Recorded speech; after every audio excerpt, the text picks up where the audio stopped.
Viral di media sosial, sebuah video memperlihatkan detik-detik rumah ambruk di Ngantang, Malang, Jawa Timur.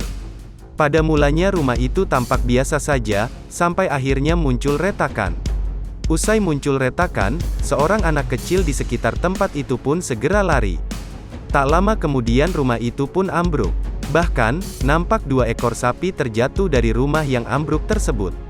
Pada video yang diunggah akun Instagram @rangiden, Kamis, tanggal 31 Maret tahun 2022, itu pun belum diketahui apakah ada korban jiwa dan berapa total kerugian.